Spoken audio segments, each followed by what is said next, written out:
জীবনে বরকত আনার জন্য তো বহু আমল রয়েছে, তবে আজকে জীবনে বরকত আনার জন্য ৩টি সহজ উপায় জানাতে চলেছি, যা নিয়মিত মানলে ইনশাআল্লাহ জীবনে সুখ, শান্তি, রিজিক বৃদ্ধি এবং কাজের সন্ধান পাওয়া যায়।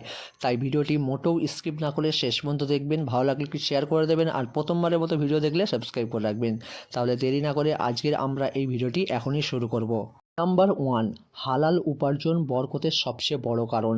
তাই আমাদের সবসময় চেষ্টা করতে হবে হালাল উপার্জন করার, আর হারাম থেকে সবসময় দূরে থাকতে হবে।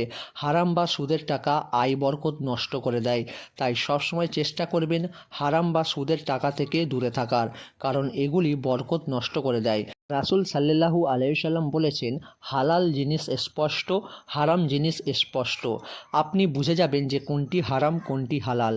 তাই সবসময় হালালের উপরে থাকুন, হারাম থেকে দূরে থাকুন। হালাল উপার্জন ও নিষিদ্ধ জিনিস থেকে দূরে থাকা জীবনে বরকত এনে দেয়। আপনি সবসময় হালাল উপার্জন করুন এবং নিষিদ্ধ জিনিস থেকে দূরে থাকুন, দেখবেন আপনার জীবনে বরকত এসে যাবে। নাম্বার 2, ফজরের সালাত জামাতে আদায় করা, এরপর কোরআন তিলাওয়াত বা জিকির করা, এতে রিজিকে বরকত আসে। রাসূল সাল্লাল্লাহু আলাইহি সাল্লাম উম্মতের জন্য ফজরের সময়ে বরকতের দোয়া করেছেন।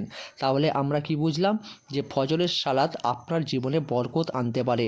তাই আমরা ফজরের নামাজ কখনোই মিস করব না, সবসময় চেষ্টা করব ফজরের সালাত জামাতে আদায় করা। যত কাজ সম্ভব সকালে শুরু করলে সফলতা ও বরকত বৃদ্ধি পায়। তার মানে হচ্ছে সকালে আপনি যদি তাড়াতাড়ি ঘুম থেকে ওঠেন, কাজ শুরু করেন, এতে কিন্তু আপনার সফলতা ও বরকতে বৃদ্ধি পায়।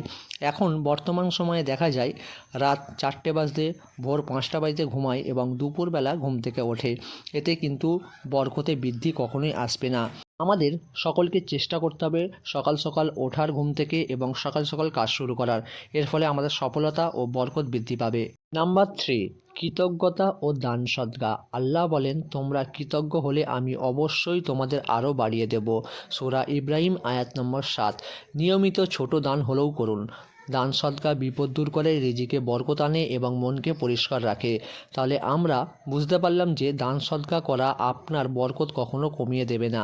আপনি যত দান সদকা করবেন তত আপনার রিজিকে বৃদ্ধি আসবে এবং আপনার বরকত বাড়বে। তাই সবসময় আমাদের এটা চেষ্টা করতে হবে যে দান সদকা আমাদের সবসময় করতে হবে। সেটি কম টাকা থাকলেও করতে হবে এবং বেশি টাকা থাকলেও করতে হবে।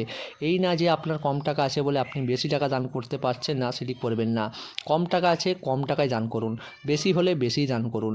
যেটা হবে সেটাই করবেন, কিন্তু দান সদকা সবসময় জারি রাখতে হবে। এরপর প্রতিনিয়ত আপনি যে সহজ আমলগুলো করতে পারেন, বিসমিল্লাহ বলে যে কোনো কাজ শুরু করবেন, নামাজের প্রতি যত্নবান থাকবেন, মা বাবার দোয়া নেবেন, এটি বরকতের বিশাল মাধ্যম। ইস্তেগফার বেশি বেশি করে করবেন প্রতিনিয়ত। আজকের ভিডিওটিতে আমরা জানলাম জীবনে বরকত আনার সহজ 3টি কাজ। ভিডিওটি যদি ভালো লেগে থাকে অবশ্যই একটি শেয়ার করে দেবেন, আর প্রথমবারের মতো ভিডিও দেখলে অবশ্যই সাবস্ক্রাইব করে রাখবেন আগামী আপডেটগুলি পাওয়ার জন্য। সকলেই ভালো থাকুন, সুস্থ থাকুন। আসসালামু আলাইকুম ওয়া রাহমাতুল্লাহি ওয়া বারাকাতুহু।